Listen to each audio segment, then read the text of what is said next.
A graça e a paz do Senhor Jesus Cristo, meus amados irmãos. Amém. Graças a Deus por essa oportunidade de continuarmos o estudo da Palavra de Deus no livro de Gênesis, dentro do projeto Toda a Escritura. E hoje nós vamos estudar os capítulos 32 e 33 de Gênesis. O nosso tema será Jacó envolvido pelo amor e eternidade. Jacó envolvido pelo amor de Deus e pela eternidade. O capítulo 32, na verdade, deveria começar no final do capítulo 31, ali no versículo 52. No capítulo 31, Jacó encontra Labão, os dois chegam a um acordo, vão dormir. No versículo 52 diz que de manhã o Labão levantou e foi embora. E aí começa o capítulo 32, dizendo assim: também Jacó seguiu o seu caminho. Quer dizer, é a continuação do versículo anterior, não é? E anjos de Deus saíram a encontrá-lo. Aqui agora Jacó está se preparando para encontrar o irmão dele, Esaú. E o que acontece é que agora tem um encontro surpreendente. Anjos de Deus saíram a encontrá-lo. Uma coisa completamente surpreendente. O Jacó acorda de manhã cedo, está arrumando as coisas, de repente aparecem seres celestiais para conversar com ele. Isso aqui é surpreendente. Primeira coisa é que foram os anjos que saíram para encontrar Jacó. Não foi Jacó que encontrou os anjos. Jacó não estava procurando anjo. A gente não procura anjo. Os anjos do Senhor estão cumprindo o mandato do Senhor. E aí encontraram com Jacó. Por um lado, uma coisa interessante e reconfortante. Por outro lado, uma mensagem de aviso. Porque anjo de Deus, quando aparece, nem sempre é uma coisa suave, nem sempre é uma coisa mansa. Muitas vezes é uma mensagem de levanta, desperta, acorda, vamos embora. E Jacó agora precisava receber uma mensagem de Deus. Os mensageiros de Deus chegaram para falar com ele.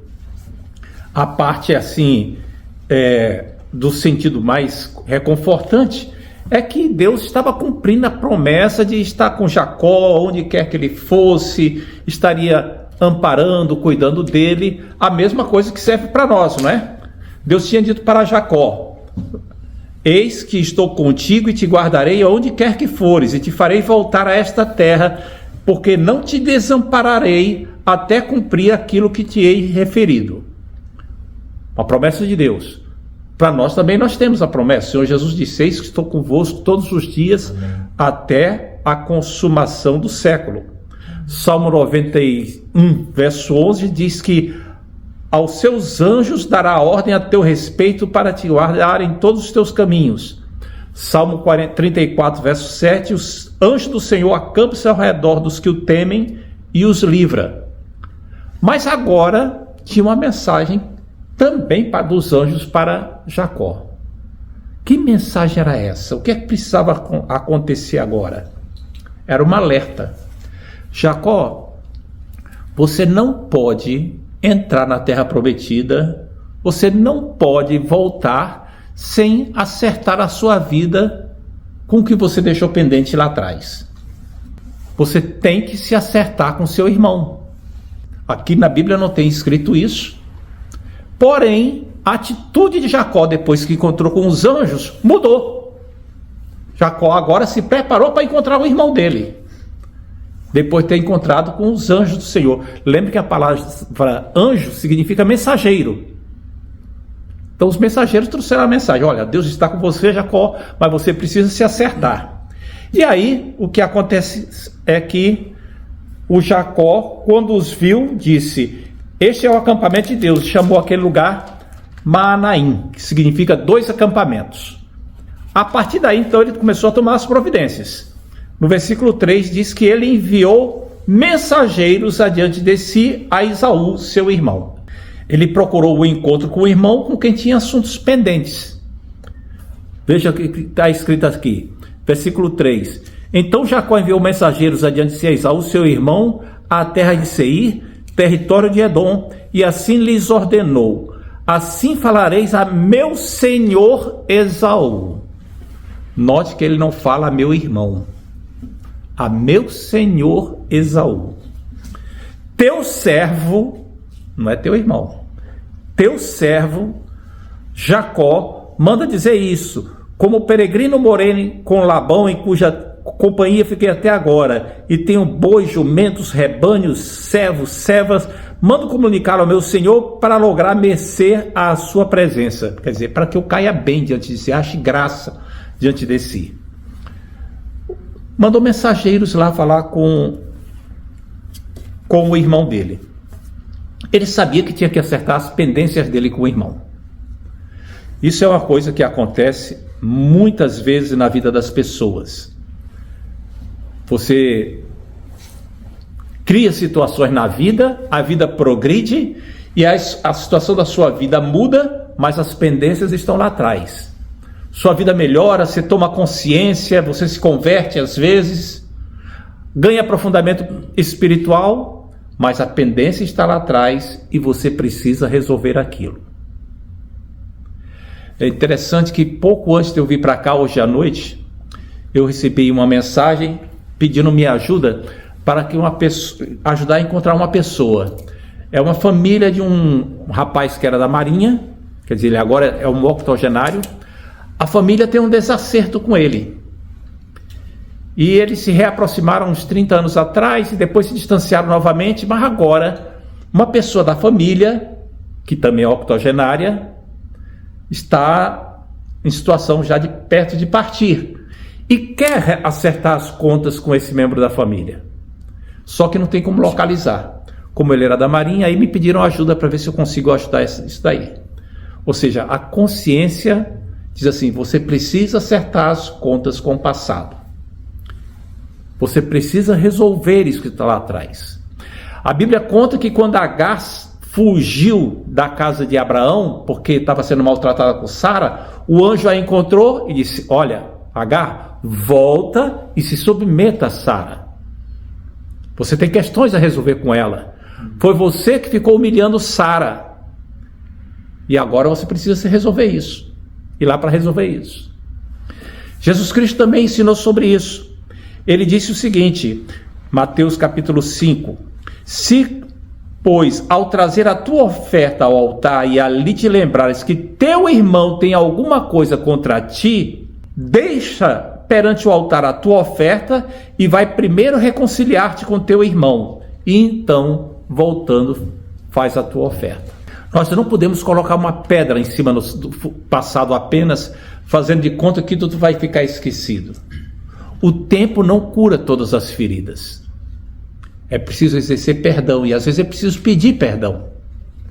É preciso acertar contas com o passado. E Jacó sabia disso. E aí agora ele toma as providências para encontrar com o irmão dele, não é? Ele vai lá encontrar o irmão. E aí ele toma algumas providências. Primeiro ele manda esses mensageiros para falar com Esaú. Depois ele divide o grupo que estava com ele em dois grupos. Deixa um do lado do rio Jaboque e atravessa o rio Jaboque com outro grupo. Para que isso? Porque se um grupo fosse dominado por Esaú, Esaú exterminasse aquele grupo, o outro conseguiria fugir. Além disso, ele foi orar para que Deus o protegesse. E finalmente ele preparou presentes para mandar para o irmão dele, para acalmar o coração do irmão. E aí ele foi, então, continuando agora, para encontrar o irmão lá em direção ao sul. Eu quero que vocês visualizem o rio Jordão aqui, e Jacó está desse lado, vindo da Mesopotâmia. O rio Jaboque passa assim. Então tem o rio Jordão aqui, o rio Jaboque é aqui. E Jacó está vindo por aqui. Aí ele passa com um grupo para cá e deixa outro grupo do lado de lá. Seir ficava lá no sul, bem ao sul, bem mais embaixo. Muito bem. Aí ele vai e manda essa mensagem para para Esaú. Essa mensagem tem alguns objetivos que a gente tem que ter bem claro em mente. A mensagem dele, primeiro, tem o objetivo de mostrar que ele é uma pessoa submissa. Diz assim, teu servo Jacó. Eles colocam na posição de servo. Depois ele queria mostrar para Esaú que não estava entrando sorrateiramente lá na terra, não estava entrando escondido. Terceiro, ele não estava voltando para reivindicar nada. Ele disse que tinha bastante coisa. E aí ele disse assim, tenho jumentos, camelos, tenho bastante coisa, tenho prosperidade, não estou precisando de nada. Eu estou apenas voltando.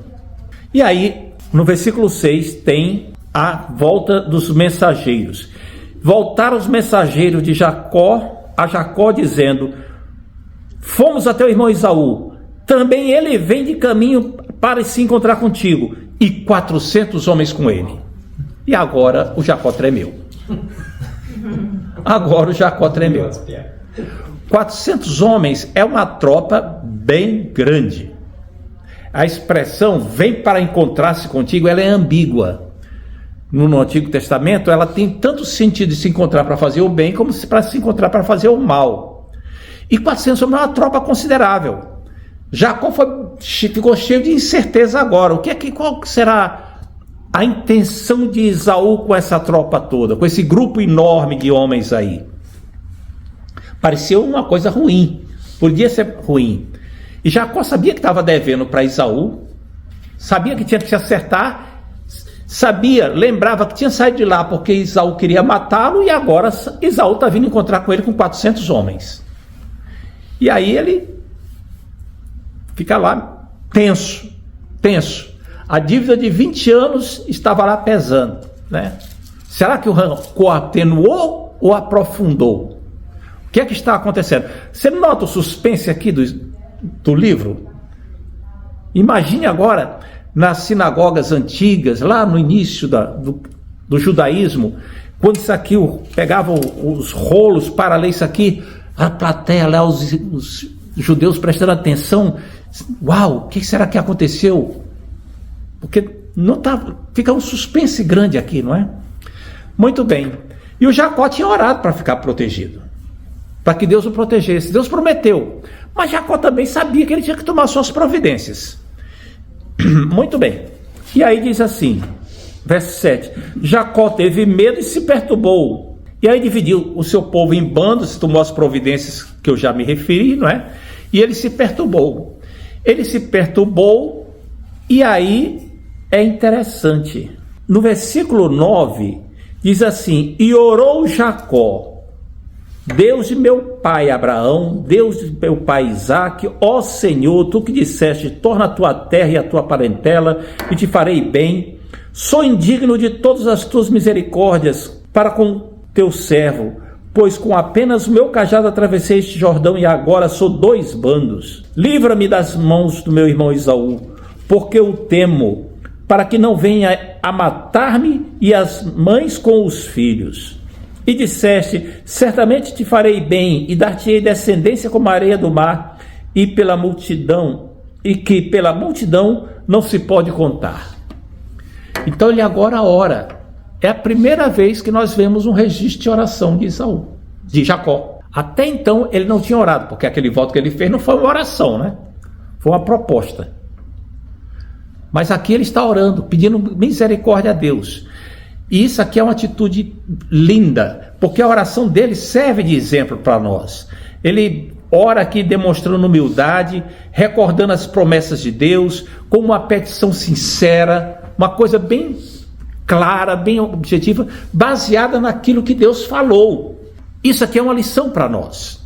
A Bíblia diz que para nós apresentarmos nossas petições e súplicas ao Senhor quando estivermos com medo, quando estivermos com necessidade, nós temos que orar, como Jacó está fazendo aqui.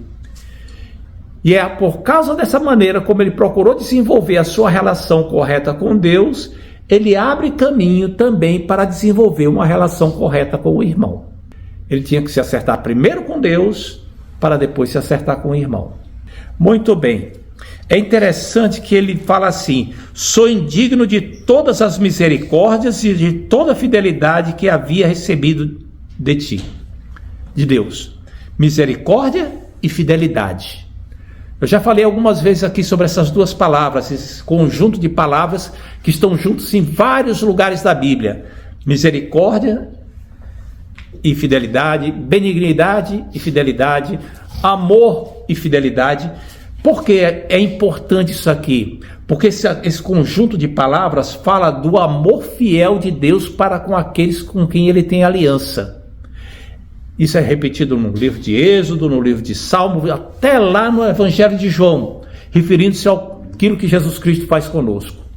E Jacó agora ele ora, lançando mão dessa promessa de Deus, daquilo que Deus é na vida deles. E manda presentes lá para Esaú. Então ele dividiu o grupo em dois e vai tomando as providências, e manda os presentes lá. Ele escolheu de todos os bens dele aquele que ele achava mais apropriado, né? Jumentos, camelos. Aí mandou ter a relação aqui que diz assim: e tendo passado ali a noite, separou um presente, versículo 13, para seu irmão Esaú, 200 cabras, 20 bodes, 200 ovelhas, 20 carneiros, aí depois camelos, jumentos, etc. Mais de 500 animais, mais de 550, porque fala aí as suas crias. Um rebanho enorme de presente para Esaú. O que é que a gente percebe aqui que está acontecendo aqui? Primeiro é que ele está lançando mão de um precedente bíblico, de um ensinamento bíblico, que não existia ainda. Não estava escrito, porque só foi escrito séculos e séculos depois. Provérbios 25, versos 21 e 22, diz assim: se o que te aborrece, quer dizer, se a pessoa que está contra você tiver fome, dá-lhe pão de comer. Se tiver sede, dá-lhe água de beber, para beber, porque assim amontoarás brasas vivas sobre a sua cabeça, e o Senhor te retribuirá. Amontoar brasa viva sobre a cabeça não é pegar a brasa e botar na cabeça da pessoa, é uma linguagem simbólica, é poética.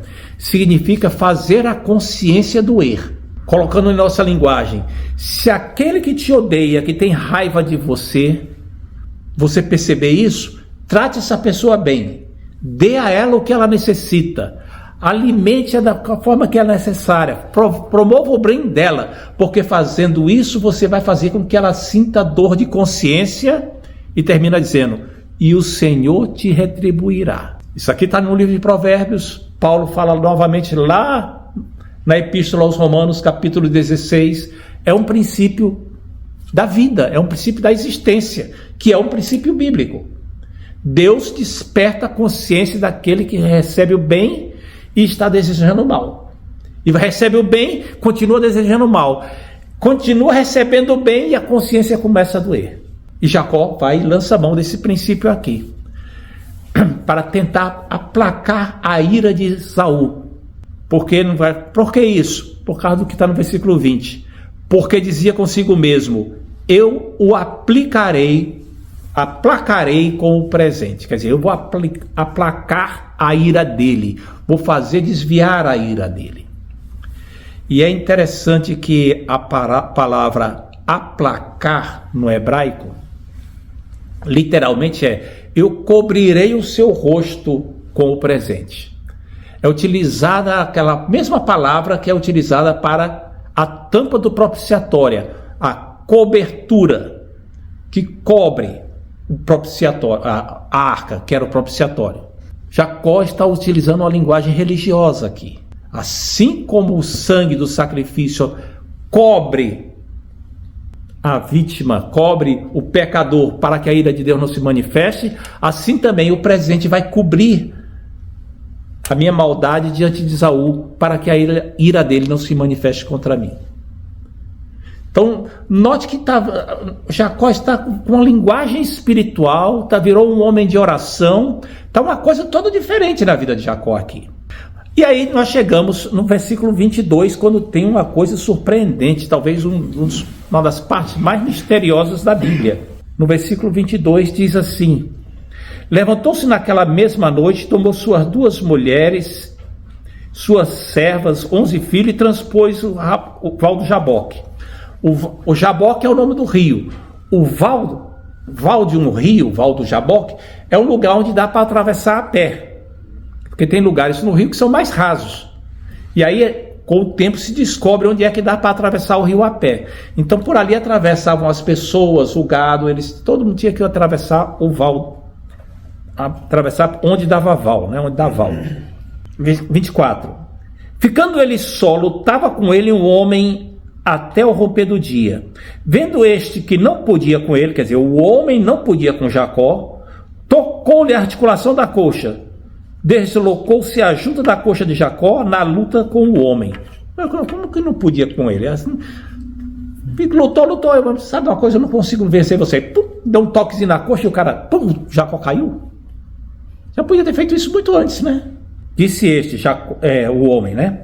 Deixa-me ir, pois já rompeu o dia. Respondeu Jacó, não te deixarei ir, se não me abençoares. Perguntou-lhe, pois, como te chamas? Ele respondeu, Jacó. Então disse, já não te chamarás Jacó, e sim Israel, pois como príncipe lutaste com Deus e com os homens e prevaleceste. Tornou Jacó, dize, rogo-te, como te chamas? Respondeu ele, por que perguntas o meu nome? E o abençoou ali. E acabou aqui. O homem foi embora, sumiu. Versículo 30, aquele lugar chamou Jacó Peniel, pois disse, vi a face de Deus e minha vida foi salva. Quer dizer, eu não morri. Quem era esse homem? Essa pessoa que apareceu ali de repente. E a gente tem que pensar algumas coisas aqui. A primeira é que Jacó ficou sozinho ali. Estando ele só, encontrou o homem. Aquele era um momento de verdade espiritual. Sem posses, sem proteção, sem ajudantes, era só ele e aquele homem.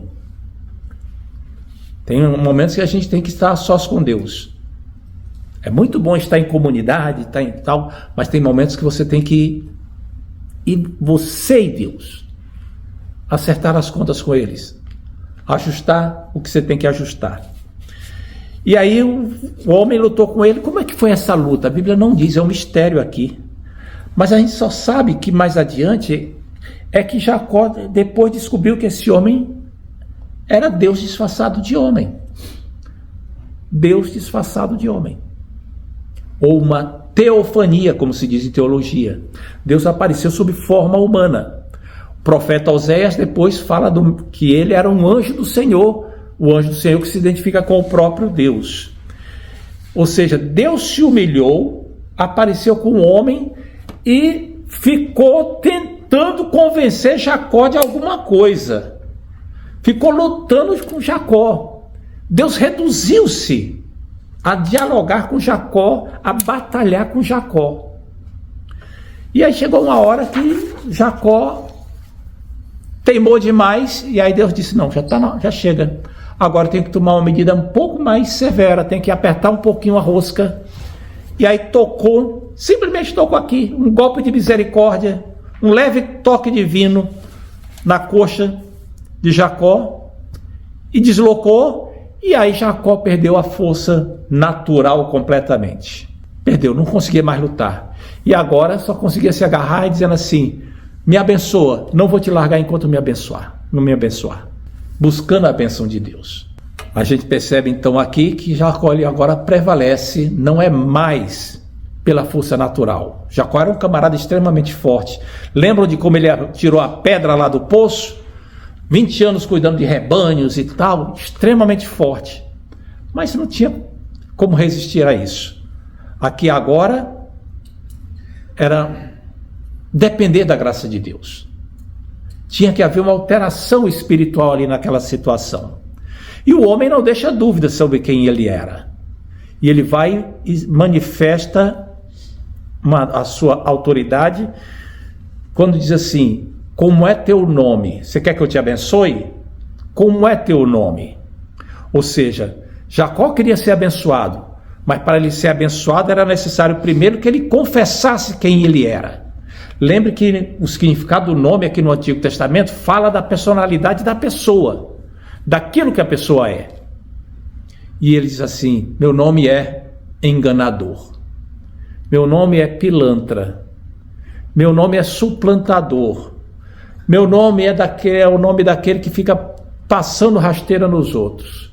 É isso que eu sou. Para ele ser abençoado, ele precisava confessar isso. Só depois que ele confessou isso, ele foi abençoado. E aí o homem misterioso foi e disse: pois agora você não vai ser mais Jacó, agora seu nome será Israel. Israel, ao pé da letra, significa Deus luta. No sentido, e está sendo dado a Jacó esse nome, no sentido de que Deus luta com ele, Deus luta por ele, ele lutou com Deus, porque você lutou com Deus como um príncipe e prevaleceu. Note que é interessante, que é Deus lutando conosco para a gente poder superar nossas debilidades, nossas fraquezas. A gente tem que se consertar e a gente luta com Deus para poder receber a promessa que Ele fez. Há uma interação aí que entre Deus e a gente, que opera de uma forma misteriosa, que a gente não sabe exatamente como, mas foi o que aconteceu com Jacó. Jacó não era mais o enganador. É como diz o John Stott num livro, dizendo assim: Deus luta conosco para derrubar a nossa obstinação e nós lutamos com Deus para receber as suas promessas. Às vezes Deus luta conosco através de um toque na nossa consciência. Às vezes Deus luta conosco através de uma palavra que é repetida no púlpito vez após vez, e aquilo nos toca e a gente fica teimando. E aí Deus vai apertando cada vez mais, até que chega um momento em que Ele dá um toque na coxa. E a gente sente fisicamente, seja através de uma dor, de um problema no trabalho, de uma circunstância na vida, a gente sente que precisa dizer: Senhor, eu tenho que me consertar contigo.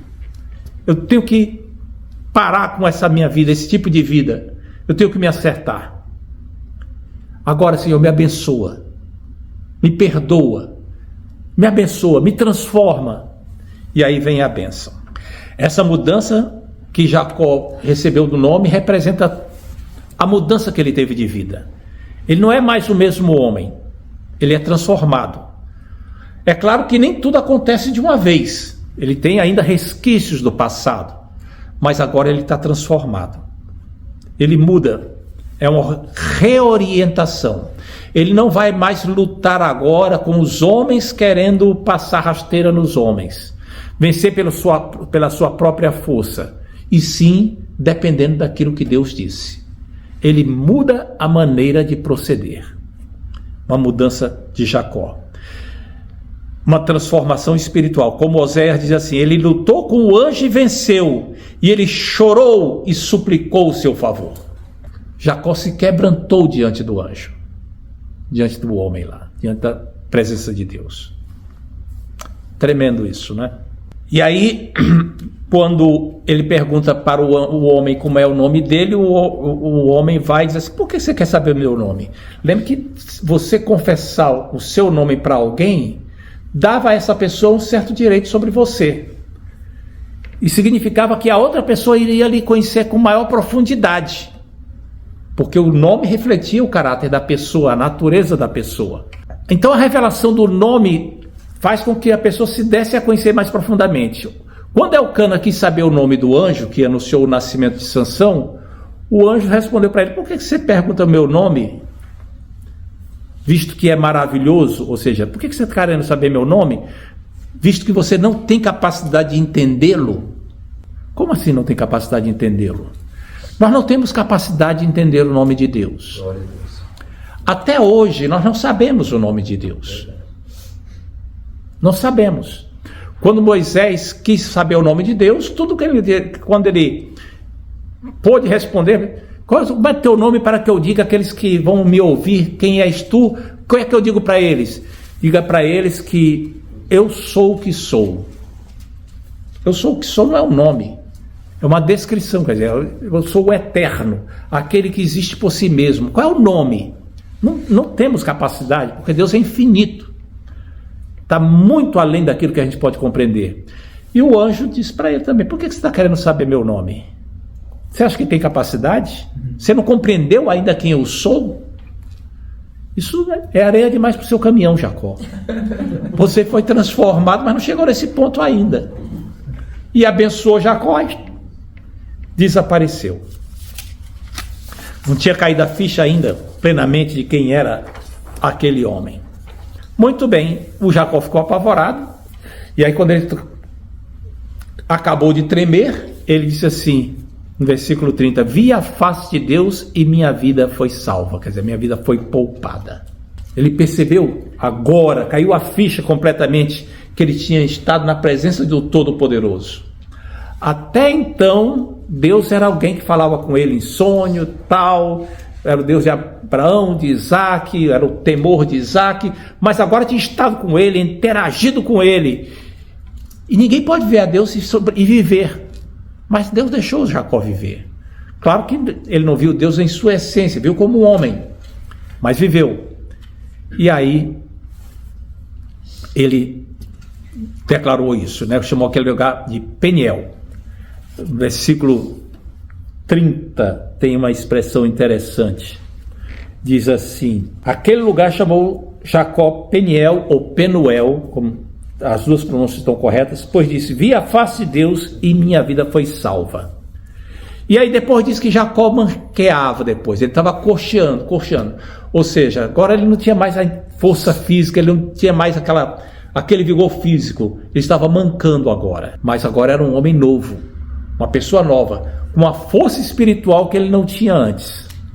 E aí no versículo 32 tem uma observação interessante que diz que os filhos de Israel até hoje não comem o nervo do quadril. Até hoje, na época que foi escrito isso aqui, né? Só que esse costume aqui não é mais mencionado nenhuma vez na Bíblia, no entanto, ele existe até hoje. Até hoje.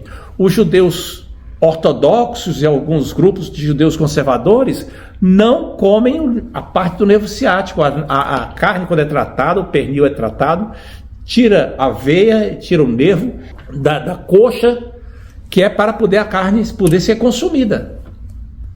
Até hoje isso é feito em memória a esse momento, né? Ou seja, um costume de, sei lá, 4.000 anos, quase. Muito bem, e aí chegamos no capítulo 33, diz que levantando Jacó os olhos, viu que Esaú se aproximava e com ele 400 homens. Então, aí ele dividiu agora a sua comitiva em grupos. Ele lá viu, ao longe, está vindo lá Esaú, aquela tropa enorme. E aí ele disse, não. É interessante que a tropa que vinha com Esaú não vinha escondido. Vinha de dia e ostensivamente. De tal maneira que o Jacó olhou e viu. Então ele não estava vindo fazer uma emboscada. Mas o Jacó estava com a preocupação. E aí ele dividiu o seu grupo, não é? Ele fez ele já tinha mandado os 3 grupos de presentes para Esaú.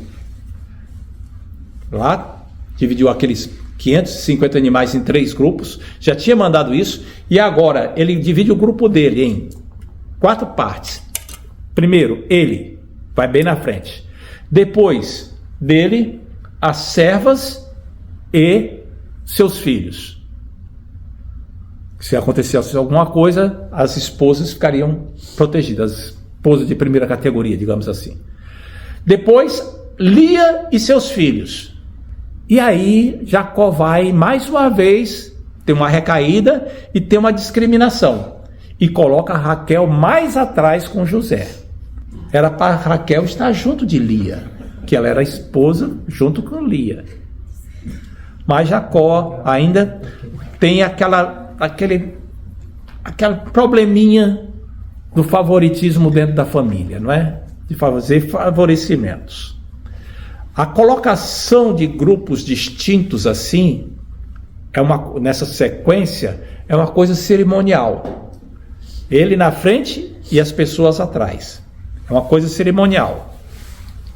E aí vai, versículo 3 diz aqui: e ele mesmo, adiantando-se, prostou-se em terra 7 vezes até aproximar-se do irmão.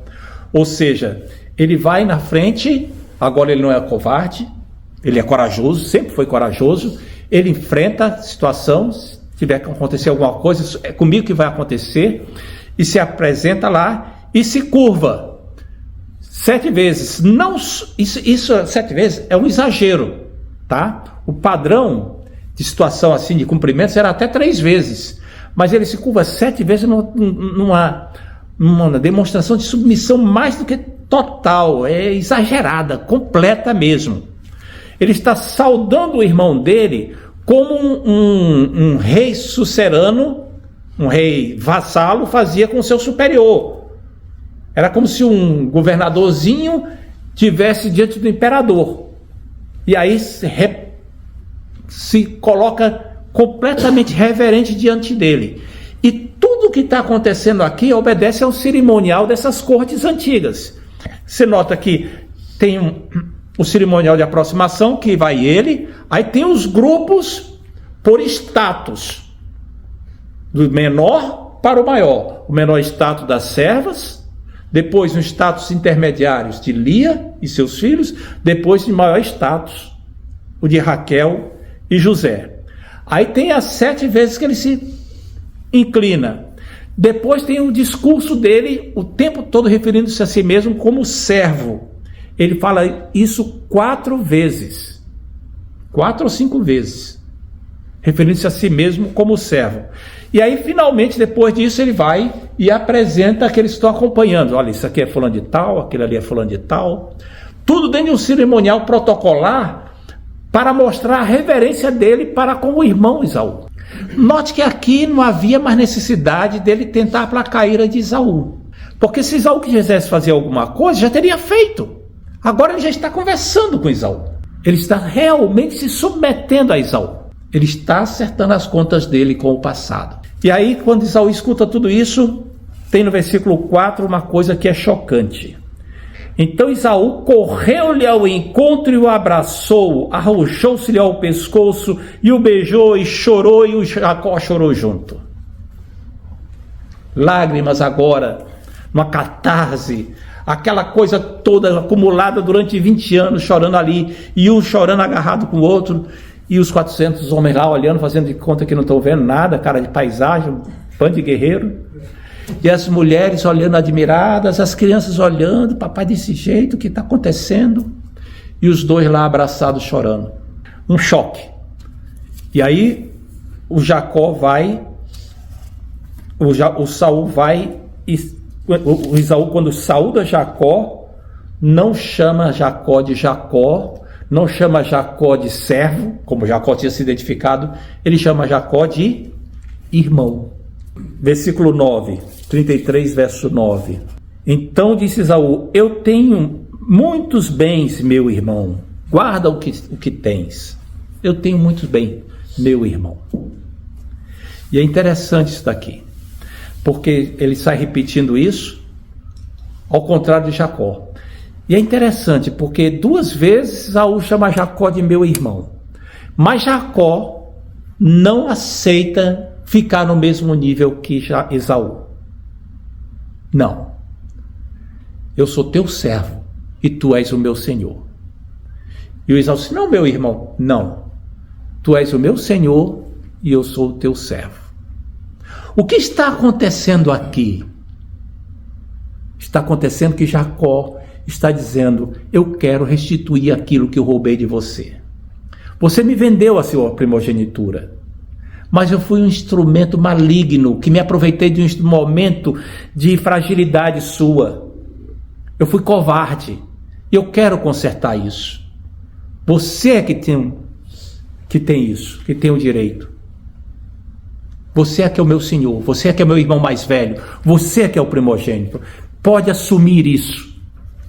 Eu não tenho esse direito. É isso que ele está falando. E aí o Esaú quer dizer: não precisa de nada disso, pode ficar com você. E ele diz: não, eu estou muito feliz, porque eu lhe vendo é como se fosse a face de Deus. Eu estou feliz. Eu ajustei minhas contas com Deus e estou ajustando com você. Eu estou tranquilo agora. Estou reconciliado, estou em paz. Ele ficou tão aliviado daquela experiência que usou essa expressão, como se visse a face de Deus. E aí no versículo 11 ele usa uma expressão muito interessante. No versículo 11 ele diz assim: peço-te, pois, recebe o meu presente que eu te trouxe, porque Deus tem sido generoso para comigo e tenho fartura. Deus tem sido generoso. E estou com ele até que o aceitou. Aqui a palavra está traduzida por presente. Ao pé da letra, essa expressão, ao pé da letra lá no hebraico é a bênção. Traduzindo ao pé da letra, rogo-te que aceites a minha bênção. Ele usa a mesma palavra que foi usada lá no capítulo 27, versículos 35 e 36, quando diz que ele roubou a bênção de Esaú. Assim, eu estou com a bênção, mas eu quero devolver. Aceita a bênção. Ele usa a mesma palavra. Está querendo ajustar as contas dele. Isso é a marca de uma conversão verdadeira. É uma marca de alguém que teve um encontro com Deus, que foi transformado pelo poder de Deus. É o que está acontecendo com ele aqui. E aí a gente se pergunta, vem cá, e como é que fica a promessa de Deus na vida de Jacó, de que Jacó deveria ser agora o herdeiro? Ele deveria ser o herdeiro da promessa, está devolvendo? Isso é problema de Deus. Eu quis fazer as coisas do meu modo e atrapalhei a minha vida, atrapalhei a vida da minha mãe, atrapalhei a vida do meu irmão e agora eu estou consertando. Como Deus vai fazer para que eu seja o herdeiro? Deus tem os seus métodos, Ele não precisa da minha ajuda. Não precisa dos meus remendos. Deus vai fazer isso. E aí, ele vai e insiste com Esaú. E é interessante que Esaú vai e agora aceita. Aceita e não dá nada em troca. Ou seja, não é uma troca de presentes. Esaú aceitou aquela, digamos assim, aquele conserto de situação, que o conserto com S, que o Jacó estava tentando fazer. Não é? E fez, graças a Deus. Muito bem. E aí agora, no versículo 13 e 14, o Esaú quer dar o assunto por encerrado e diz assim, muito bem, então vamos deixar isso tudo para trás agora e vamos voltar, vamos lá, vamos para Seir. Vamos para Seir, lá para o sul, lembra? Que estavam aqui perto do rio Jaboque, tem que ir para o sul. E aí o Jacó vai, versículos 13 e 14, tem umas coisas interessantes que diz assim, porém Jacó lhe disse, meu senhor sabe que estes meninos são tenros, e tenho comigo ovelhas e vacas de leite. Se forçados a caminhar demais um só dia, morrerão todos os rebanhos. Passe, meu senhor, adiante do seu servo, e eu seguirei pouco a pouco no passo do gado que me vai à frente e no passo dos meninos, até chegar a meu senhor em Seir. Quer dizer, o senhor pode ir na frente, não tem como eu acompanhar, porque senão esse gado vai morrer. Seus homens, você, o senhor, caminha muito mais rápido. Eu vou devagarzinho aqui até chegar lá. E aí o Esaú, tá bom, então deixa eu deixar uma escolta com você aqui por via das dúvidas. Não precisa deixar ninguém comigo, pode levar todo mundo. E rejeita a escolta também. O que está acontecendo aqui? Jacó está tentando graciosamente explicar para Esaú que ele prefere se apartar de Esaú, mas ele não quer ofender Esaú. Mas entre fazer as pazes e passar a considerar Esaú agora o seu melhor amigo, tem uma diferença. Nem sempre fazer as pazes significa que a gente vai ficar amiguinho e... Não. Às vezes é preciso manter uma certa distância. E Jacó acha prudente manter essa distância. Ele acha prudente, é melhor não ir com isso tudo. E aí, no versículo 16 diz assim, então voltou Esaú aquele dia para Seir. O Esaú foi pelo caminho que viera. Ou seja, o Esaú voltou lá para Seir. E Jacó partiu para Sucote e edificou para si uma casa e fez palhoças e para o seu gado. Por isso o lugar se chama Sucote. Onde é que ficava Sucote? No norte. O Esaú foi para o sul. Jacó disse que ia para o sul atrás dele, lá para Seir. No entanto, ele foi para Sucote, atravessou novamente o Jaboque. Lembra que ele tinha passado o val do Jaboque? Ele voltou novamente para lá. Por que Jacó não acompanhou Esaú? Por que ele disse que ia e não foi? O que está acontecendo aqui? E aí a gente tem que pensar o que é que está acontecendo. A Bíblia não explica por que Jacó fez isso. A gente tem que tentar entrar na cabeça de Jacó e o que é que estava passando na cabeça dele aqui. E algumas coisas podem vir na nossa mente. Será que Jacó teve maus pressentimentos de que talvez o estado de ânimo de Esaú não durasse muito e mudasse?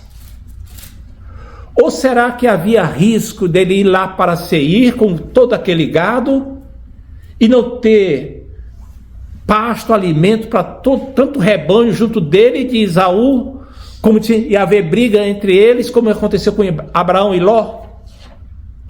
Ou será que é porque ele queria completar a peregrinação dele e ir para a terra de onde ele tinha saído, conforme Deus tinha mandado? Ou será que é porque ele não quis falar isso para Esaú, dizendo que ia para a terra dos pais dele, para não abrir feridas antigas? Ou será que foi uma soma disso tudo? Provavelmente é a soma disso tudo. Pois o Jacó ficou surpreso com a atitude de Esaú. Ele não esperava aquilo.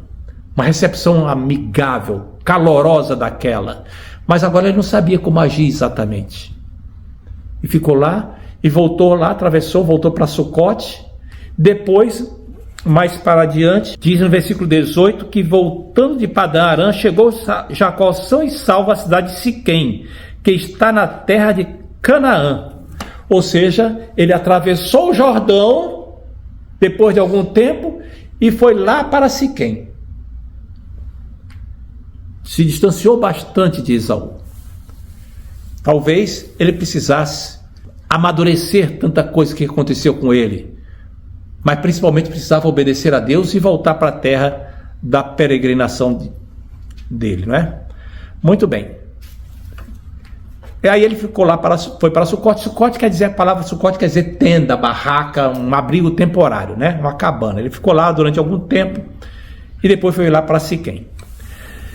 Antes de terminar, eu quero trazer algumas aplicações a mais para a nossa vida. Algumas reflexões adicionais para a nossa vida. Primeira reflexão é que às vezes nós precisamos que Deus lute conosco. Eu já falei sobre isso. Mas às vezes nós precisamos que Deus esteja nos constrangendo, nos apertando, para a gente poder abrir os olhos para alguma situação.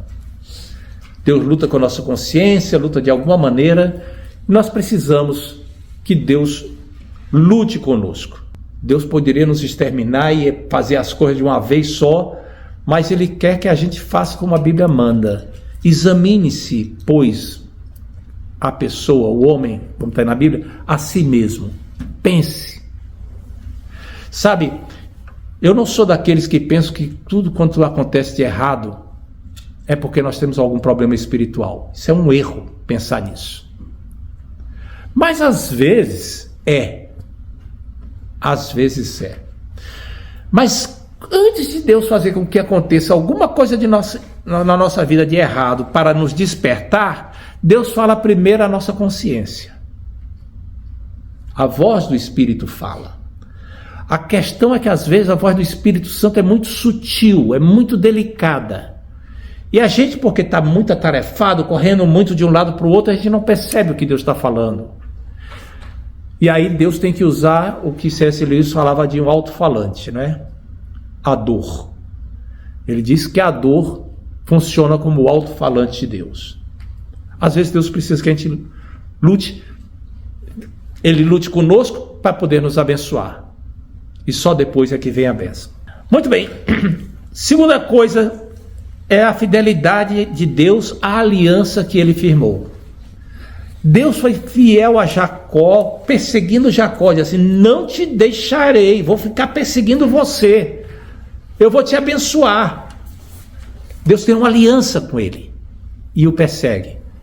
Deus também tem uma aliança conosco em Cristo, e Deus não abre mão desta aliança. Ele não nos deixa, não nos abandona, está o tempo inteiro conosco e nada pode separar.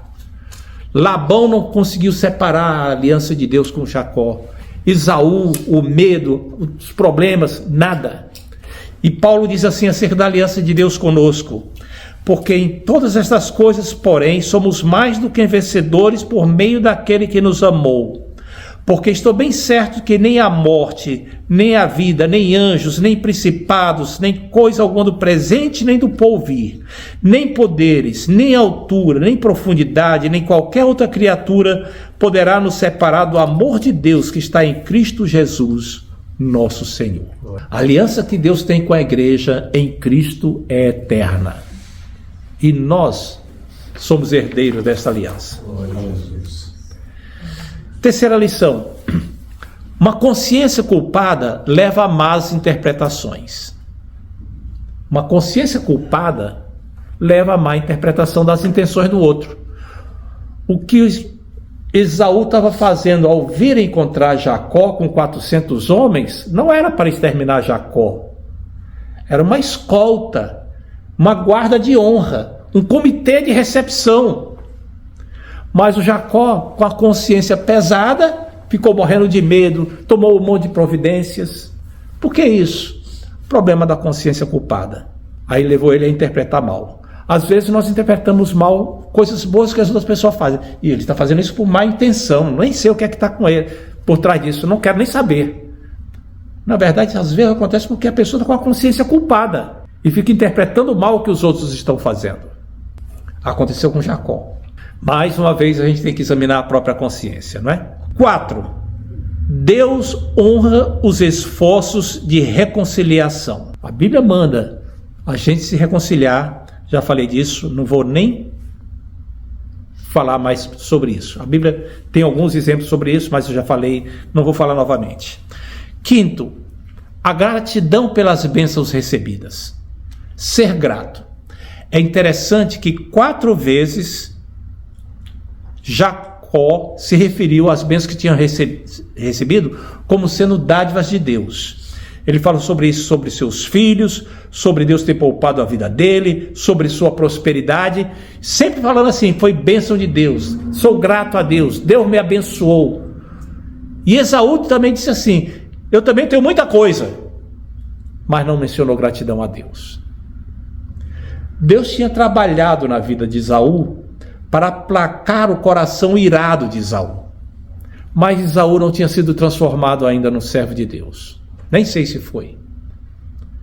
A vida espiritual dele ainda era alguém que não reconhecia as bênçãos de Deus. Cada coisa que acontece conosco, nós temos que aprender a lição que Jacó ensinou aqui. Finalmente, a coisa mais complicada aqui, talvez mais difícil para explicar aqui, que eu deixei por último, é como é que essas coisas todas aqui, a forma como nós somos envolvidos pela eternidade de Deus na condução das coisas.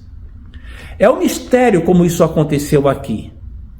Quando foi que Deus começou a trabalhar no coração de Esaú? Foram os presentes que Deus mandou? Que Jacó mandou? Foram as notícias? Quando foi que o coração de Esaú começou a se aplacar? Não foi quando ele recebeu os presentes lá, porque não daria tempo ele ficar todo comovido e dizer, agora vou amar meu irmãozinho Jacó. Não foi isso. Não haveria tempo para isso. Deus começou a trabalhar no coração de Esaú muito antes. Porém, muito antes, Jacó não tinha ainda tido um encontro com Deus. Jacó só teve um encontro com os anjos e com Deus e caiu a percepção dele se encontrar com Esaú com uma vida transformada quando Esaú já estava transformado. Ou seja, Deus começou a trabalhar na vida de Esaú antes da transformação de Jacó. Como é que essas duas coisas combinam? Deus começou a trabalhar nele antes desse aqui se arrepender? É porque para Deus não existe o antes nem o depois. Ele está na eternidade. Não existe o futuro nem o passado. É tudo agora. Então Deus foi ajeitando as coisas. À medida que ele ajeitava Esaú lá, ele ia preparando Jacó aqui para ser transformado. E aí Jacó foi envolvido pela eternidade de tal maneira que Deus conduziu tudo. Glória a Deus. É a mesma coisa que acontece conosco. Circunstâncias que nós não temos como saber como é que aquelas coisas se combinaram para que tudo desse certo depois. Deus está fazendo assim. Deus trabalha na eternidade.